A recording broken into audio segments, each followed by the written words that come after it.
주님의 평화가 함께하기를 축복합니다. 동양보전 중용에 나오는 글을 소개합니다. 모든 일은 미리 예비되어 있으면 제대로 되고, 예비되어 있지 않으면 반드시 실패하는 것이다. 말은 먼저 정해져 있으면 잘못되지 아니하고, 일은 먼저 정해져 있으면 곤란을 받게 되지 아니하고, 행동은 먼저 정해져 있으면 탈이 나지 아니하고, 돈은 먼저 정해졌으면 궁하게 되지 않는다. 미리 돈이 저축되어 있고 검소하게 살아가면 궁하게 되지 아니한다. 아랫자리에 있으면서 윗사람에게 신임을 얻지 못하면 백성을 다스릴 수가 없게 될 것이다. 윗사람의 신임을 얻는 데는 도가 있으니 친구 사이에 신의가 없으면 윗사람의 신의를 얻지 못할 것이다. 친구 사이의 신의를 지키는데도 도가 있으니, 어버이에게 효순치 아니하면 친구 사이의 신의를 지키지 못할 것이다. 어버이에게 효순하는 데에도 도가 있으니, 자신을 돌이켜보아 정성스럽지 않으면 어버이에게 효순치 못하게 될 것이다. 자신을 정성스럽게 하는 데에도 도가 있으니, 선에 박지 않으면 자신을 정성스럽게 하지 못하게 될 것이다.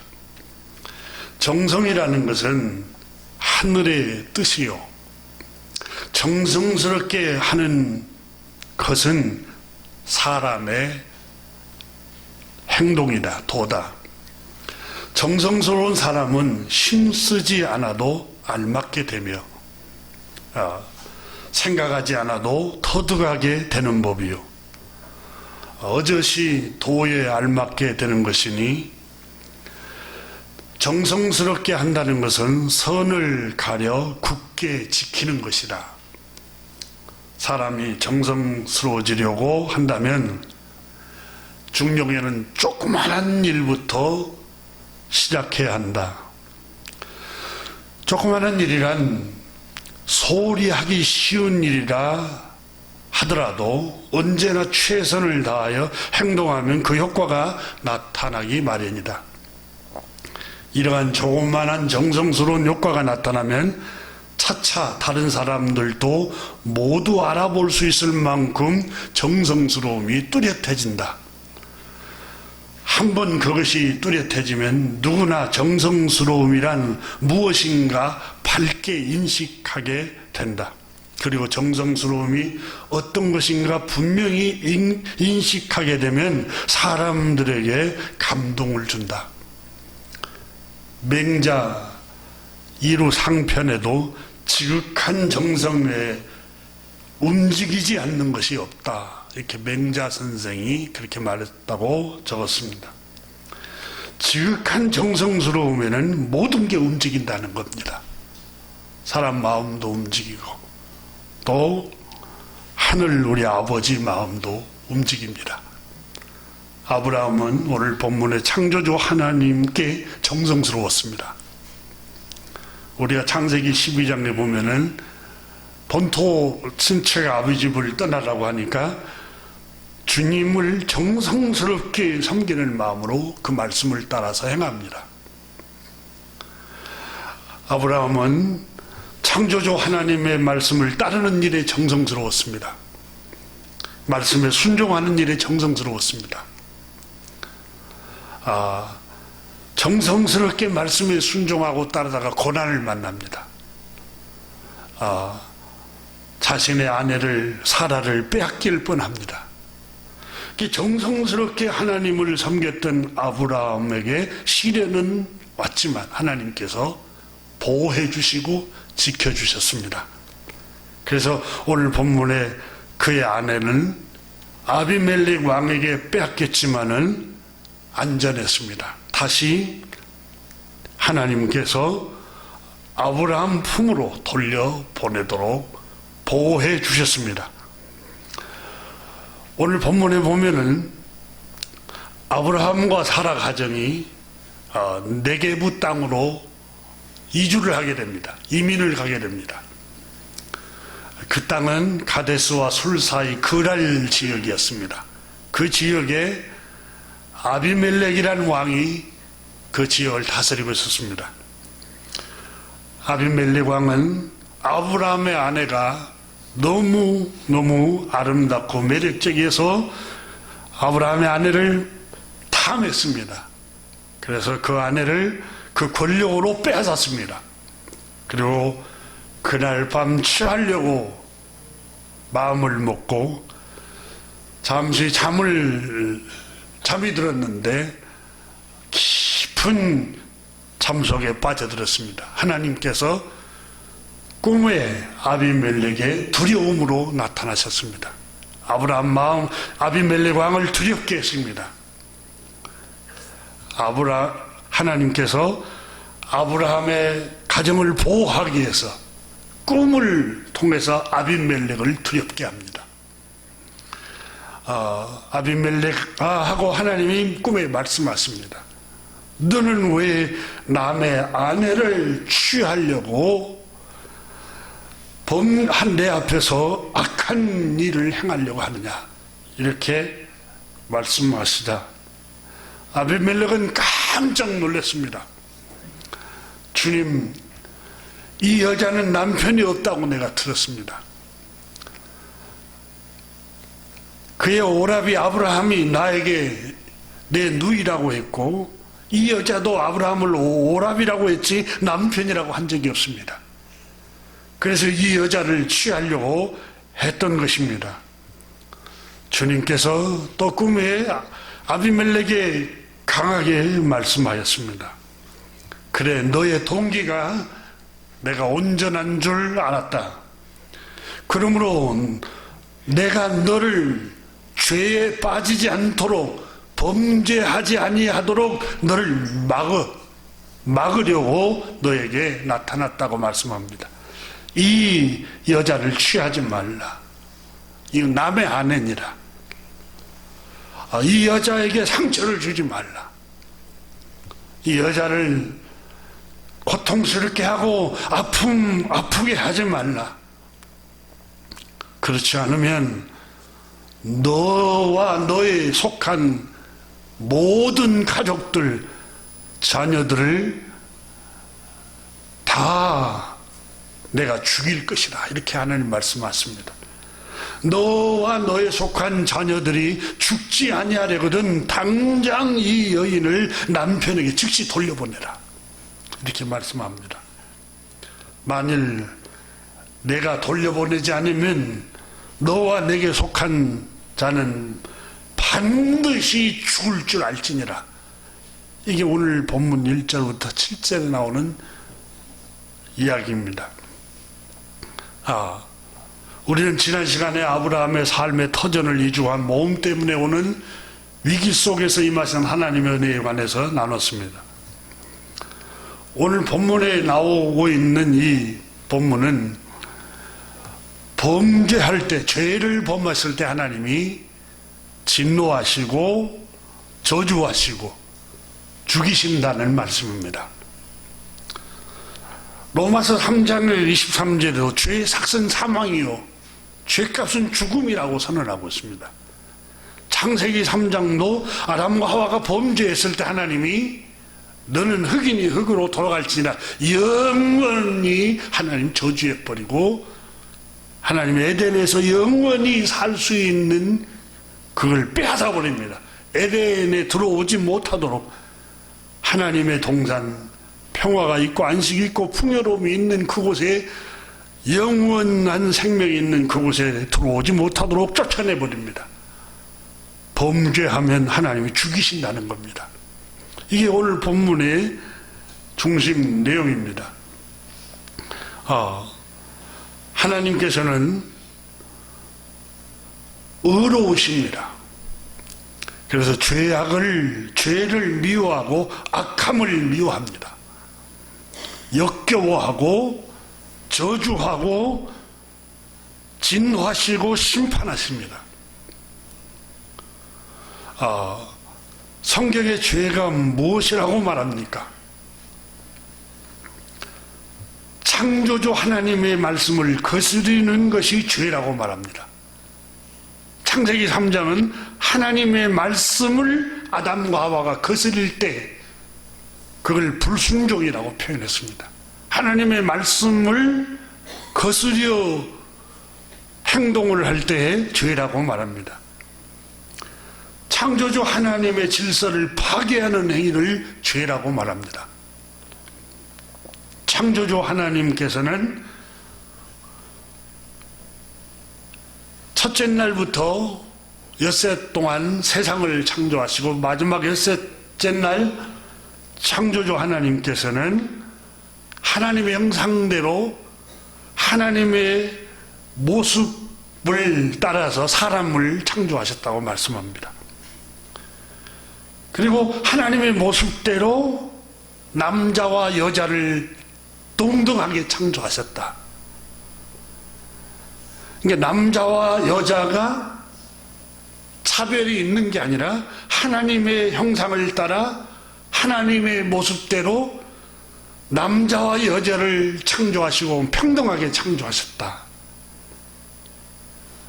남자들 누구든지 평등하고 여자들 누구든지 평등하고 남녀노소 누구든지 다 평등하게 하나님의 형상을 따라 하나님의 모습대로 창조했다고 창세기 1장에 말씀합니다. 이 말씀의 의미는 무엇이 담겨 있을까요? 첫째는 영적으로 창조되었다라는 의미도 담겨 있고, 두 번째는 하나님의 모습대로 창조했단 말은 하나님과 같이 서로 존중받아야 할 사람이라는 걸 창세기 1장은 말씀하고 있습니다.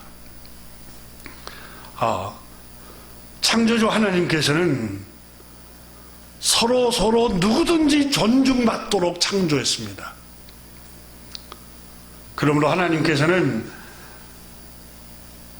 이웃을 내 몸처럼 사랑하라. 이 사랑하라는 말은 존중하라는 말이에요. 존중하라. 이렇게 모든 계명은 내 이웃을 내 몸과 같이 사랑하라는 그 계명 안에 다 들어있느니라라고 신약성경 로마서에 말씀하고 있습니다.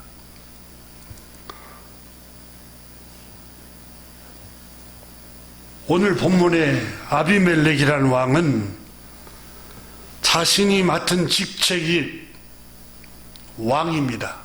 권력을 가졌다는 것 때문에 그 힘으로 힘없는 사람을 존중하지 않고 괴롭히고 있습니다.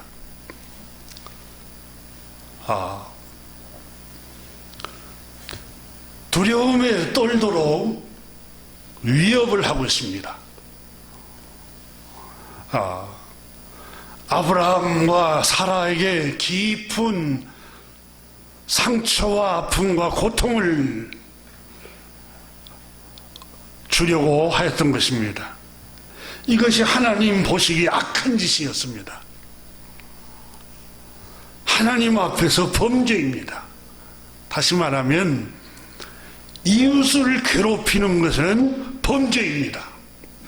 성경은 10계명 중에 하나님을 향한 계명이 첫 번째고 두 번째 계명은 사람에 관한 계명입니다. 살인하지 말라, 도적질하지 말라, 이웃 거짓 증거하지 말라, 이웃의 것을 탐내지 말라, 이웃의 것을 도적질하지 말라, 이웃을 괴롭히지 말라는 거예요. 그 10계명이 여러분 하나님의 형상을 내로 지음을 받은 사람들을 괴롭히는 것이 하나님 앞에 범죄라는 거예요. 우리가 그 계명을 나는 문자 그대로 범하지 않아서 그런 문자 그대로가 아니라 의미를 알아야 됩니다. 그 계명의 의미는 하나님의 형상을 닮은 사람들을 괴롭히지 말라는 거예요. 상처를 주지 말라. 자기가 가지고 있는 그 권력, 힘, 지위, 그걸 이용해서 사람을 억압하고 사람의 인격적으로 모멸감을 주고 사람에게 상처를 주고 사람을 압제하고 사람을 무시하지 말라는 거예요. 이게 범죄라는 거예요. 하나님께서 아비멜렉 왕에게 꿈에 나타나셔서 모세께 경고합니다. 내가 데려온 그 여인은, 내가 취하려고 탐낸 그 여인은 내 이웃의 아내이니라. 내 이웃의 것을 왜 탐내느냐, 이렇게 책망한 겁니다. 하나님께서는 이웃을 괴롭히는 아비멜렉에게 너 죽고 싶니? 너와 너의 속한 자녀들, 너의 가족들이 다 망하고 싶니? 어째서 힘이 없는 사람을 괴롭히니? 지위를 이용해서, 너의 권력을 이용해서 힘없고 돈도 빈궁하고 지위도 없는 연약한 사람들을 위협하고 다 빼앗고 괴롭히느냐, 이건 하나님 앞에 범죄의 행위다, 이렇게 말씀하고 있는 겁니다. 여러분, 아브라함의 아내, 선지자의 아내를 빼앗았기 때문에 범죄라고 하는 게 아닙니다. 이 본문의 중심 내용은 이웃의 것을 탐내고 있는 아비멜렉을 하나님께서 너 죽고 싶니? 왜 하나님의 형상을 닮은 하나님의 모습대로 지음을 받은 사람을 괴롭히니? 이렇게 말씀하고 있는 겁니다. 우리는 하나님의 말씀을 비춰봐야 됩니다. 오늘날 수많은 사람들이, 크리스찬이나 교회들이 하나님의 형상을 닮은 사람들을 괴롭히는 일이 얼마나 허다합니까? 종교적인 교리를 통해서 괴롭히고 위협하고 두렵게 만들고 저주를 퍼붓기도 하고, 이 아비멜렉이라는 이 왕은 자기의 그 왕이라는 지위로, 그 맡은 높은 직책으로 힘없는 사람의 것을 위협하면서 빼앗고 있는 모습입니다. 내 이웃을 괴롭히는 일을 너 그만두어. 그렇지 않으면 내가 너를 죽여버릴 것이라. 너의 속한 가족들 모두를 하나님 죽여버릴 것이다. 오늘 본문 7절에 말씀하고 있습니다. 오늘 본문 말씀 20장 7절을 한번 보십시오. 7절을. 이제 그 사람 함께 봅니다. 시작. 이제 그 사람의 아내를 돌려보내라. 그는 선지자라. 그가 너를 위하여 기도하느니 내가 살려니와 내가 돌려보내지 아니하면 너와 내게 속한 자가 다 반드시 죽을 줄 알지니라. 반드시 내가 너를 죽이겠다는 거예요. 내 이웃을 괴롭히면.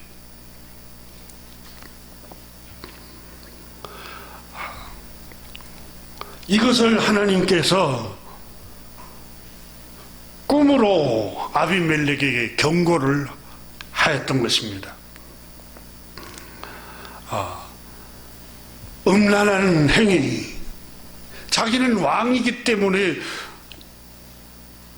여러 여자들이 있었습니다. 그런데 그 중에 또 다른 여자를 취하려고 하는 이 음란함은 이웃을 괴롭히는 일입니다. 자기 욕망과 자기 욕정을 채우기 위해서 자기 지위를 통해서 성추행을 하고 성폭행을 가하고 위협을 하는 것, 이것은 하나님께서 역겨워하시며 창조주 하나님께서 진노하시는 범죄 행위입니다. 아비멜렉이 그런 일을 행하고 있습니다. 아비멜렉과 같은 일을 행하는 사람들이 우리 사회는 얼마나 많습니까? 직장에서, 또 인간 관계에서. 오늘 성경은 우리에게 경고합니다. 하나님의 말씀은 경고합니다.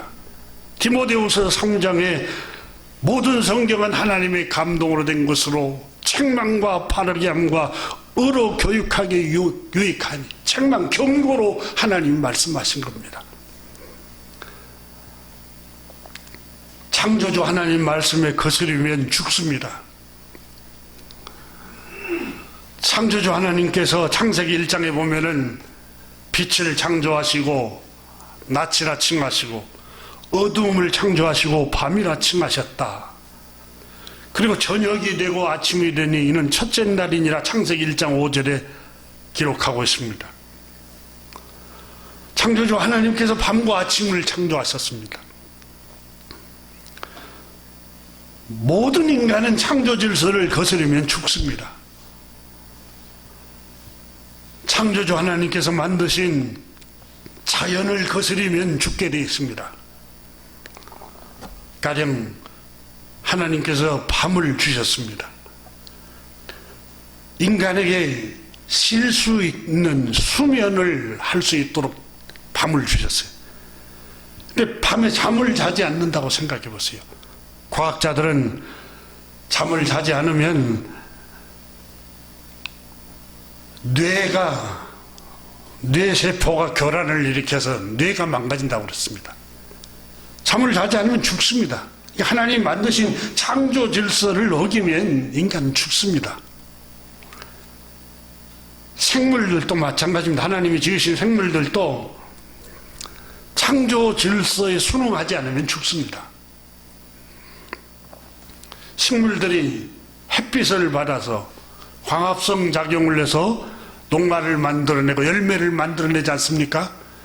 근데 햇빛을 받지 않고 식물이 토굴 속에 살고 싶다 해서 토굴 속에 심어 놔 보세요. 죽습니다. 하나님 창조 질서를 거스르면 죽습니다. 창조주 하나님 창조 질서 중에 인간에게 향하신 창조 질서는 하나님의 형상을 따라 하나님의 모습대로 사람을 남자와 여자로 창조하신 서로 하나님 모습대로 창조했단 말은 서로 존중하고 서로 사랑하고 서로 내 몸처럼 귀하게 여기고 인권을 내 몸처럼 생각하라는 거예요. 내 몸처럼 존중하지 않으면 죽을 것이라고 말씀한 거예요. 그 사람이 어떤 지위에 있든지 간에 어떤 힘을 가지고 있든 자리에 있든지 또 어떤 힘이 없는 사람이든 재능이 특별하지 못한 사람이든지 장애를 가지고 태어난 사람이든지 인종이 어떤 색을 가지고 태어나든지 똑같이 하나님의 모습대로 하나님의 형상을 따라 지음을 받은 존중받아야 할 사람들입니다. 근데 오늘 본문은 아비멜렉이라는 사람은 자기가 권력으로 부유해졌습니다. 높은 지위에 있습니다. 세상 말로 성공한 사람입니다. 힘이 있습니다. 자기 마음대로 권력을 휘두를 수 있습니다. 그 권력으로 자신의 욕망을 채우려고 하고 있습니다. 하나님의 형상대로 지음을 받은 사람을 도구로 생각을 하고 있는 겁니다. 이게 악한 행동입니다. 하나님께서는 아비멜렉에게 말합니다. 내가 하나님의 창조 질서를 어기면 하나님의 말씀을 따라 지음을 받고 하나님의 모습을 따라 지음을 받은 사람을 도구로 사용하고 인격적으로 존중하지 않으면 너 죽을 수 있다. 너뿐만 아니라 너의 자녀들, 너에게 속한 모든 가족들을 하나님께서 너를 죽여버릴 수 있다. 이렇게 말씀한 겁니다. 그러므로 이웃의 가정을 고통스럽게 하지 말라. 사라의 남편 아브라함을 괴롭게 하지 말라. 아브라함의 아내 사라에게 상처를 주지 말라. 아픔을 주지 말라. 이렇게 말씀하고 있는 겁니다. 여러분, 하나님이 지으신 사람들을 괴롭히는 것이 범죄입니다. 창세기 신명기 28장에 15절 말씀에 창조 질서를 어기고 하나님 말씀에 순종하지 않을 때 무시무시한 벌을 내리겠다고 선언합니다. 신명기 28장 15절에 내가 만일 내 하나님 주님의 말씀을 따르지 아니하고 순종하지 아니하면 내가 오늘 내게 명령하는 그의 모든 명령과 규례를 지키지 아니하면 이 모든 저주가 내게 임하며 너에게 들어갈 것이니. 하나님의 명령이 무엇입니까? 하나님을 사랑하고 하나님의 형상을 따라 지음을 받은 사람을 너의 몸과 같이, 너의 인격과 같이 존중하라. 이 모든 계명을 지켜 행하지 아니하면 모든 저주가 너에게로 들어갈 것이다. 내가 만일 도시로, 문명이 발전한 도시로 들어가도 저주가 따라갈 것이며, 한적한 곳에 저 들녘으로 이사를 가도 저주가 따라갈 것이고, 내가 경영하는 사업, 너의 광주리, 떡반죽 그릇이 저주를 받을 것이요. 너의 몸의 소생, 내가 새벽이고 밤이고 철야기도고 너의 자녀가 잘되기를 기도하고 있는 그 소생들, 내 몸에서 나는 그 소생, 너의 사업, 너의 소산, 저주를 받을 것이며, 내가 들어와도 저주를 받고 나가도 저주를 받을 것입니다. 너희가 악한 일을 하고 주님의 말씀을 잊어버릴 때에 주께서는 너희가 손을 대는 일마다 저주를 하고 혼돈시키고 책망할 것이니 너희가 순식간에 생각하지도 않을 때 망하게 될 것이라. 주께서는 너희가 꿈꾸고 희망하고 미래에 꿈꾸는 들어가 차지하려고 하는 땅에서 너희 몸이 전염병에 걸리게 하셔서 마침내 죽게 하실 것이다. 주께서 폐병과 열병과 염증과 썩는 재앙을 내려서 너희가 망할 때까지 저주가 따라다녀서 너를 칠 것이다. 주님께서 애굽의 종기와 괴혈병과 피부병으로 너를 치시리니 내가 치유받지 못할 것이며 주님께서 또로 너를 정신을 미치게 할 것이며 눈먼 것과 정신병으로 치리니 맹인이 어두운 데서 더듬같이 대낮에 백주에도 방황하게 될 것이고 너의 길이 형통하지 못할 것이며 항상 압제와 노략을 당할 뿐이니 너를 구원할 자가 없을 것이며 주께서는 너희가 그렇게 무서워하던 저 애굽의 모든 질병을 가져다가 너희에게 달라붙게 하실 거예요. 부어버릴 것이다. 주께서 이 율법책에 되지도 않는 온갖 질병과 재앙을 너희가 망할 때까지 너희에게 쏟아 부어버릴 것이다.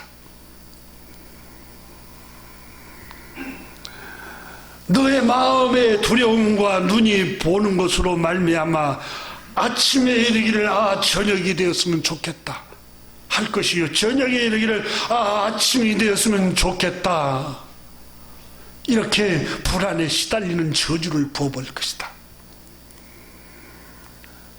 왜요?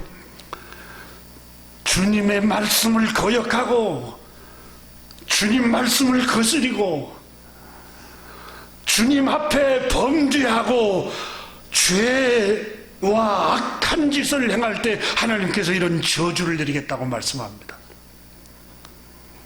오늘 본문의 아비멜레가 내 이웃의 아내를 돌려보내라, 어찌하여 내 이웃을 괴롭히느냐, 내 이웃을 고통스럽게 하느냐, 내 이웃의 아내에게 상처를 주고 아픔을 주고 이웃에게 고통을 주려고 하느냐, 너 죽고 싶냐? 하나님 말씀하십니다. 내가 반드시 너를 죽이겠다. 너의 자녀들까지, 너의 속한 모든 권속들을 다 죽이겠다라고 말씀합니다. 그러므로 하나님께서 말씀합니다. 내 이웃을 괴롭히지 말라.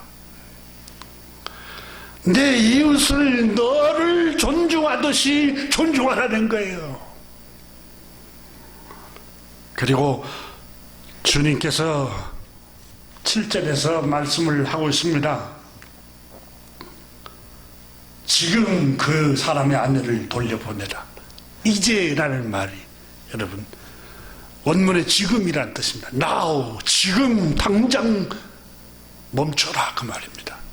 이웃을 괴롭히는 일을 지금 당장 멈추라는 거예요. 아내를 괴롭히는 일을 지금 오늘부터서 당장 그만두세요. 남편을 괴롭히는 일을 지금 오늘부터서 당장 그만두고, 부모를 괴롭히고 자녀를 괴롭히고 직장 동료를 괴롭히고 직장에 여러분 밑에 있는 사람들을 괴롭히는 일을 당장 이번 주간부터서 그만두라는 거예요. 주님 말씀합니다. 내가 돌이키지 않으면 내가 너를 죽이겠다.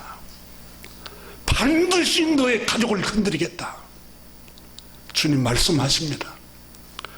그만둬야 됩니다. 이웃을 괴롭히는 일은 하나님 앞에 범죄하는 일입니다. 이웃에게 상처를 주는 일은 하나님 앞에 악한 짓입니다. 요한일서는 말씀합니다. 하나님을 사랑하노라 하고 이웃을 미워하는 자는 거짓말한 자요. 하나님을 사랑하노라. 주님 사랑해요. 주님 정말 사랑해요. 우리는 찬양을 통해서 눈물로 기도하고 아무리 그래도 하나님의 형상을 따라 지음을 받은 사람을 용서하지 않고, 사람을 사랑하지 않고, 하나님의 형상을 따라 지음을 받은 사람이 돈이 없다는 것 때문에, 지위가 없다는 것 때문에, 재능이 없다는 것 때문에, 장애를 앓고 있다는 것 때문에 무시하고 존중하지 않으면 하나님이 진노하신다는 거예요.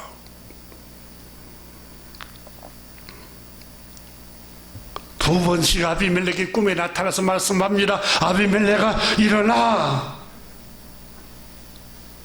지금 당장 돌려보내라. 그렇지 않으면 내가 너를 죽이겠다. 지금 당장 괴롭히는 일을 멈춰야 돼요. 상처 주는 일을 멈춰야 돼요. 지금 당장 내 주변을 아프게 하는 일을 그만둬야 돼요.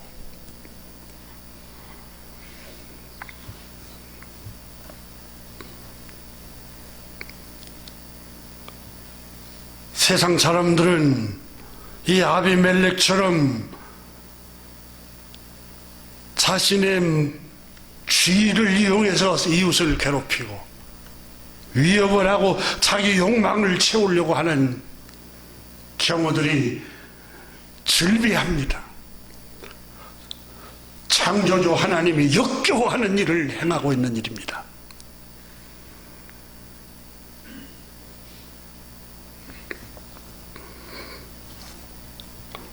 하나님께서 우리에게 지혜를 주고 돈을 남보다 많이 주고 성공하게 하는 것은 이웃을 섬기도록 하기 위해서 하나님이 그런 환경을 주신 것입니다.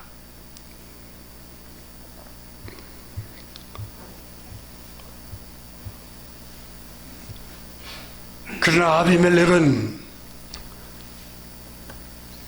높은 지위와 직책, 왕이라는 권력을 이용해서 자기 욕망을 채우려고 다른 가정을 어지럽게 하려고 했던 모습입니다. 악한 짓입니다. 주님께서는 아비멜렉에게 너가 중단하지 않으면 하나님 너를 죽이겠다고 말씀합니다. 하나님의 말씀에 불순종하면 하나님께서 영혼의 평안을 빼앗아 버립니다. 죽음보다 힘든 고통을 부어버리십니다. 사무엘상에 나오는 다윗 왕을 한번 생각해 보시죠. 사무엘 상하. 그가 목동으로 양을 치고 평범한 생활을 했을 적에는 행복했습니다. 하나님을 경외하고 찬양을 하며 행복한 목동 생활을, 육체는 고단했지만 영혼은 평안했습니다. 여호와는 나의 목자시요 내게 부족함이 없으리로다. 그가 나를 푸른 초장에 인도하시며 쉴만한 물가로 인도하시는도다. 늘 노래하면서 그는 흥얼거리면서 수금을 타고 찬양을 했습니다. 하지만 그가 이스라엘이 전쟁의 위기를 몰렸습니다. 블레셋 군대와 전쟁에서 위기를 당하고 있을 때 거기 소년으로 형들에게 도시락을 가져다 주러 갔다가 큰 공을 세웁니다. 소년이 골리앗을 쓰러뜨립니다. 믿음으로 쓰러뜨렸습니다. 이스라엘 군대와 백성들이 다 환호했습니다. 사울이 죽인 자는 천천히요 다윗이 죽인 자는 만만이로다 하고 이스라엘의 왕 사울 초대 왕보다 더 영웅으로 떠받들었습니다. 소년 다윗이 갑자기 떠버렸습니다. 인물이 성공했습니다. 그러자 사울 왕은 군대 장관으로 임명합니다. 그리고 자신의 사위로 삼습니다. 하루아침에 목동 소년이 양치기가 왕의 사위가 되고 군대 장관이 돼 높은 지위에 올라갑니다. 마침내는 왕위까지 올라갑니다. 사울 왕이 악신이 들려 마침내는 전쟁터에서 쓰러지자 다윗을 이스라엘 백성들이 환호하여 왕으로 세웁니다. 다윗은 이스라엘 왕으로 최고의 자리에 성공을 합니다. 높은 자리에 올라갔습니다. 온 이스라엘이 박수갈채를 보내고 사울이 죽인 자는 천천히요 다윗이 죽인 자는 만만이로다라고 다 환호하며 박수를 보냅니다.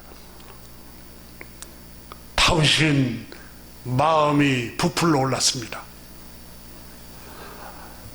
마음이 점점 부풀러 오르기 시작합니다. 아니란 생각이 듭니다. 어느 날 왕궁에서 옥상을 거닐다가 마침내 한 여인이 목욕을 하는 것을 발견합니다. 그 여인을 보고 충동이 일어납니다. 다 많은 충동이 일어납니다. 저 여인을 하룻밤 데려다가 내가 잠자리를 가지리라. 그 여인이 누구 집이며 어디에 살고 있으며 하고 신하에게 다 물어보니까 신하가 다 알아서 와서 보고를 합니다. 임금님, 그 여인은 우리아의 아내 바세바라는 여자입니다. 임금님, 우리아는 임금님에게 충신이었던 신하입니다. 장군입니다. 임금님을 위해서 지금 전쟁터에서 제일 앞장서서 전쟁을 하고 있습니다. 그 마음에 유혹이 충동질에서 탐욕이 생기니까 눈이 분별력을 잃어버립니다. 여러분, 마음에 탐욕이 생기고 충동이 일어나면 분별력을 잃어버립니다. 그러므로 마음이 고요하고 잔잔하고 침착해졌을 때 모든 일을 결정해야 됩니다. 충동이 일어나고 또 감정적으로 업이 되었을 때 무슨 일을 결정하면 안 됩니다. 이성적으로 침착하게 사력 있게 마음이 잔잔했을 때 모든 일을 결정해야 됩니다.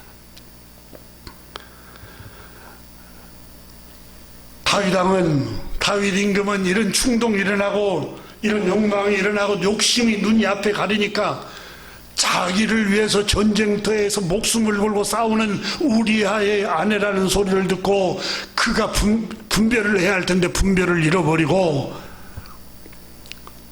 그 여자를 강제로 데리고 오너라. 그리고 충신이었던 우리아의 아내를 강제로 데려다가 성폭행을 해버립니다. 이런 사악한 짓을 하나님을 사랑했던 다윗 왕이 저지릅니다. 주님 마음이 상해버렸습니다. 주님 마음이 다윗을 죽여버리고 싶은 마음이 생긴 겁니다. 그래서 나단이라는 선지자에게 하나님이 말씀하십니다. 은밀하게 저지른 다윗의 범죄를 선지자에게 다 환상으로 말씀으로 다 알려줘 버립니다. 그리고 다윗 왕에게 가서 죄를 낱낱이 다 까발리라. 다윗 왕에게 말합니다. 그때 다윗 왕이 그 나단 선지자의 전해는 말씀을 듣고 양심이 가책을 받고 찔려서 회개하기 시작합니다. 침상이 썩도록 밤마다 늘 눈물로 기도합니다. 주님, 제가 잘못했습니다. 욕심에 눈이 어두워서 분별력을 잃어버렸습니다. 주님, 내 어머니께서 나를 낳을 때 모태서부터 죄악 중에 내가 잉태하였나이다. 주님, 나에게 정한 마음을 주소서, 정직한 마음을 주소서. 시편 51편이 바로 그 범죄하고 회개했던 시를 시편 51편에 적으면서 주님, 나에게 소년 목동으로 있었을 때, 내가 범죄하지 않았을 때 주님을 섬겼던 그 영혼의 기쁨, 그 기쁨을 회복시켜 주옵소서. 주님, 나에게 주님 주신 그 기쁨을 회복시킬 수 없습니까? 이 시편 51편에 주님, 나에게는 평안이 없어요. 시편 36편 이하에도 그러지. 주님의 손이 내 뼈를 짓누릅니다. 밤마다 고통스럽습니다. 날이면 날마다 내가 너무 괴롭습니다. 주님, 어쩌면 좋습니까? 이 괴로움 떨쳐버리기 힘듭니다. 순간적인 신체적인 육체적인 쾌락을 즐기기 위해서 다윗은 마음의 행복을 잃어버렸어요. 영원히 짓밟힘을 당했어요. 범죄함으로. 영혼의 평안이 없어요.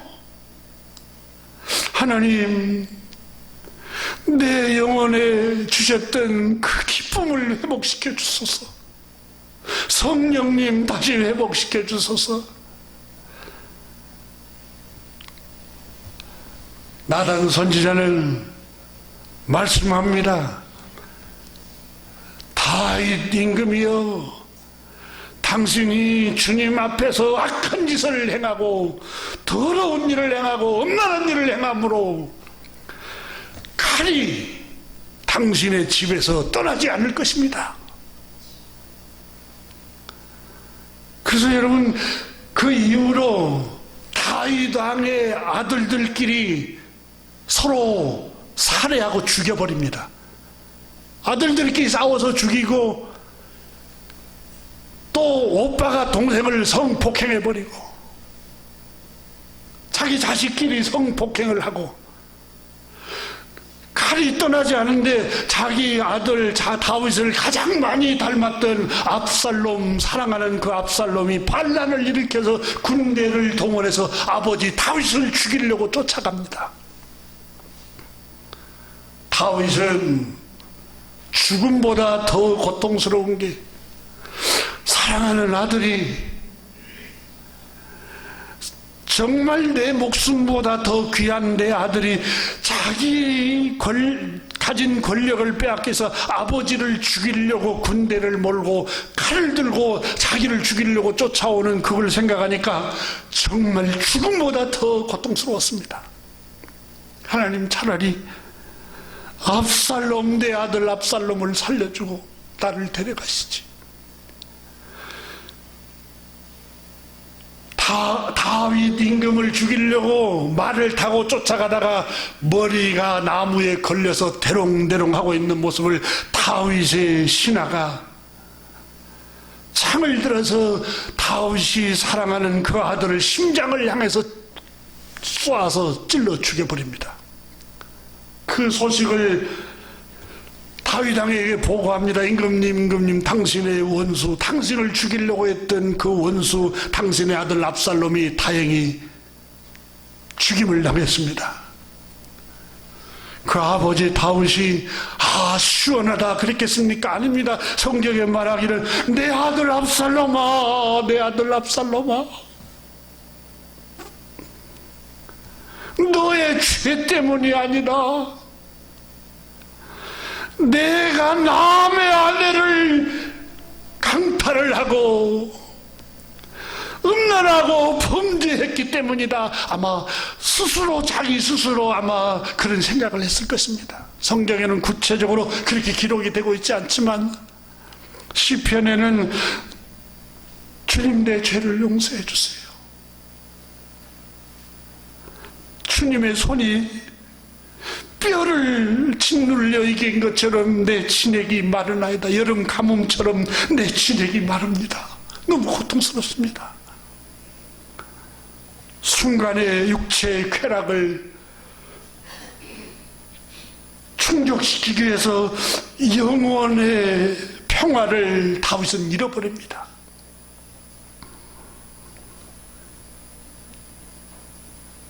육체의 잠깐의 즐거움을 위해서 다윗의 영혼이 파괴된 것입니다.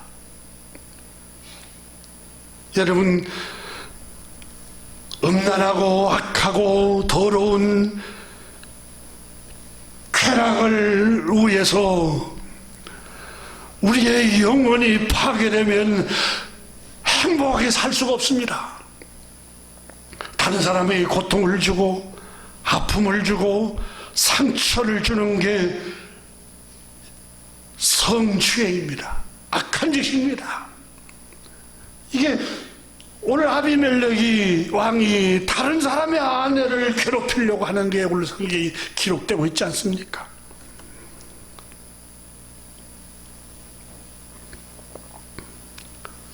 다윗은 순간의 향락을 위해서 영원한 영혼의 평안을 잃어버리고 말았던 것입니다.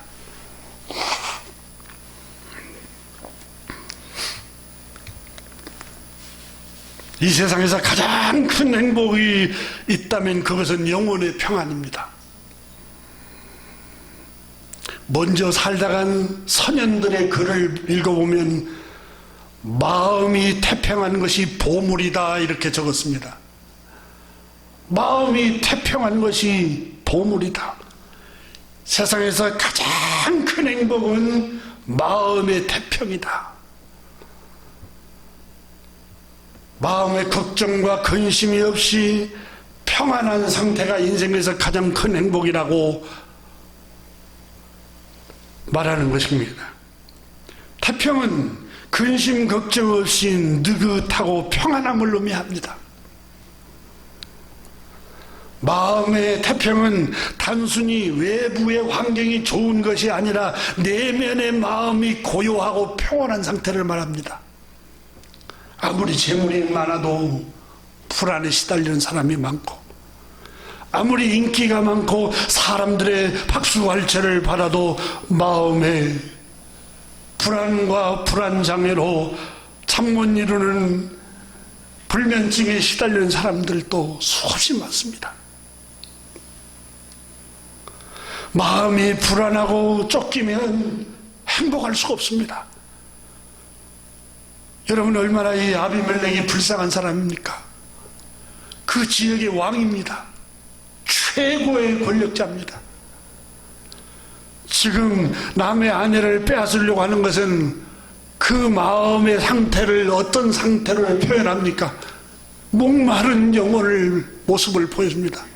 공허함에 시달리고 있는 모습을 보여주고 있습니다. 빈궁하고 마음이 허망한 마음, 공허한 마음에 시달리고 있어서 다른 사람 탐하는 것을 통해서 채우려고 하는 그 목마름을 오늘 성경에서 보고 있지 않습니까? 지위가 높으면 뭐합니까? 권력을 가지면 뭐합니까? 성공하면 뭐합니까? 돈이 많으면 뭐합니까? 마음이 늘 공허하고 허전하고 불안하고 채워지지 않는 것, 이것이 불행이 아니고 무엇이겠습니까? 반대로 가진 것이 적어도 마음에 평안이 있으면 그게 행복이지 않습니까? 그 자체로 만족과 행복을 느끼는 것. 가진 것은 별로 없어요.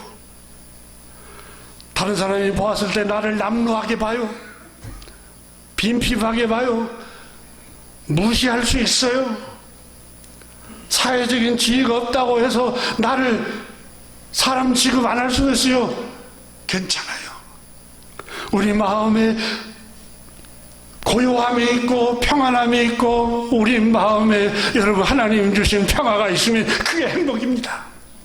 우리 주님 말씀하였습니다. 여우도 굴이 있고 공중나는 새도 거치할 곳이 있지만 인자는 머리 둘 곳이 없느니라. 그러나 하나님 나라는 여기 있다 저기 있는 게 아니라 하나님의 나라는 너희 마음속에 있느니라. 하나님의 나라는 로마서 14장에 먹고 마시는 나라가 아니라 의와 희락과, 여러분, 의와 희락과 화평, 평화가 있는 것이 하나님 나라입니다. 천국은 의가 있고 기쁨이 있고 즐거움이 있고 평안이 있으면 그것이 하나님의 나라입니다.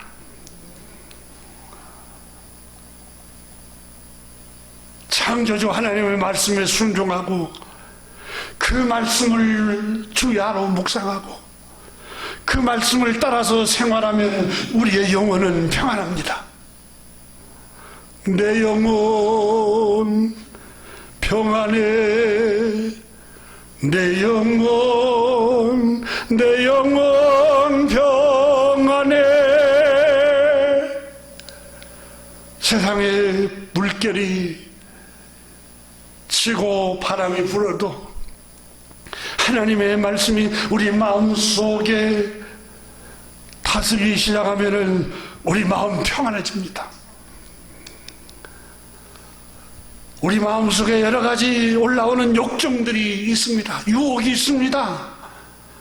그러나 하나님의 말씀을 묵상하고 우리가 수시로 하나님 앞에 기도하면서 긍휼을 구하고 찬양을 하면은 우리 마음속에 폭풍우처럼 올라오는 그것들이 그 성령님의 말씀과 성령님의 힘으로 평정심을 유지할 수가 있습니다.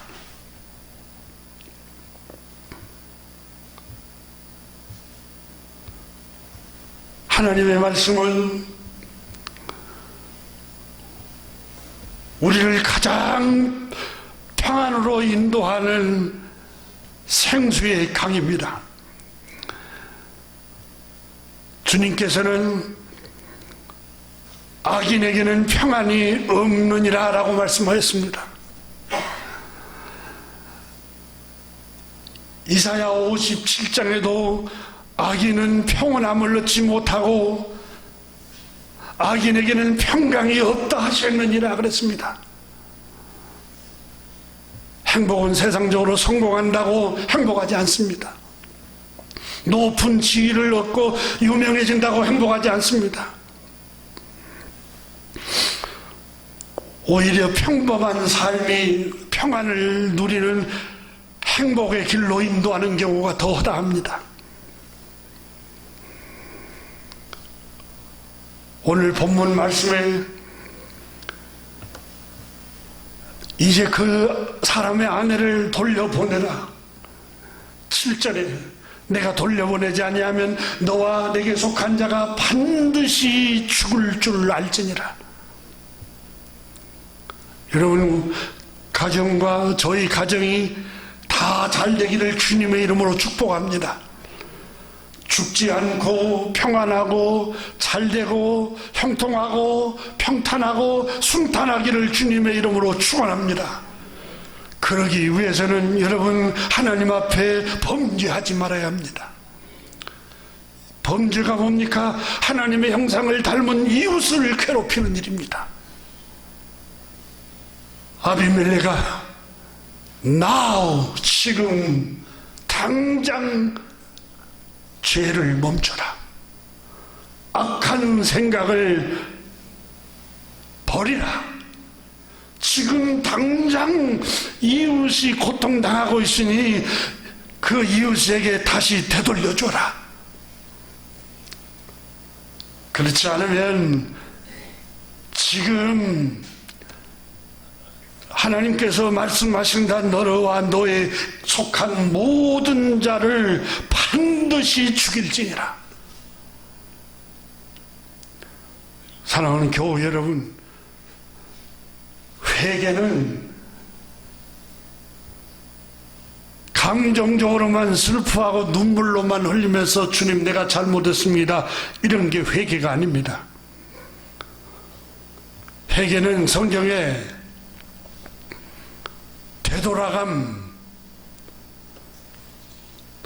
전환됨, 완전히 다시 되돌려 생각을 바꾸고 전환하는 거, 행동을 바꾸고 전하는 게 회개입니다. 한국교회처럼 손들고 눈물 콧물을 흘리면서 감정적으로만 우는 게 회개가 아닙니다. 내가 잘못된 생각을 바꾸는 게 회개입니다. 잘못된 행동을 완전히 바꾸는 게 회개입니다. 이걸 에피스트로페 사도행전 15장 3절에 회개라는 단어를 36번 반복했습니다. 이 단어는 완전히 전환됨, 바꾸는 거예요. 기도하겠습니다. 하나님 아버지 감사합니다. 오늘 이 아침에 지금 회개하라고 말씀하셨습니다. 지금 당장 되돌려 보내라. 주님, 지금 당장 생각을 바꾸게 해 주옵소서. 악한 생각을 다 버리게 하여 주옵소서. 악한 생각을 쓰레기통에 버리고 폐기하게 하여 주옵소서. 악한 행동을 중단하게 하여 주옵소서. 아내를 괴롭히는 일, 상처 주는 일, 남편에게 상처 주고 괴롭히는 일, 자녀들을 억압하고 괴롭히는 일, 부모를 힘들게 하고 괴롭히는 일을 중단하게 하여 주옵소서. 직장 동료를 억압하고 괴롭히는 일을 중단하게 하여 주시고, 하나님 아버지, 형제들을 상처 주고 괴롭히는 일을 그만 중단하게 하여 주옵소서. 교회에 와서만 눈물 콧물 쏟으며 회개하고 생각은 바꾸지 않고 행동은 바꾸지 않는 그런 회개는 쓸데가 없다고 하였습니다. 주님, 생각을 바꾸게 하옵소서. 마음을 늘 새롭게 하여 변화를 받으라고 하였습니다. 하나님의 선하시고 기뻐하시고 온전하신 뜻을 쫓아가라고 하였습니다. 행동을 전향하게 하여 주옵소서. 우리 주 예수 그리스도 이름으로 축복하며 기도드리옵나이다. 아멘.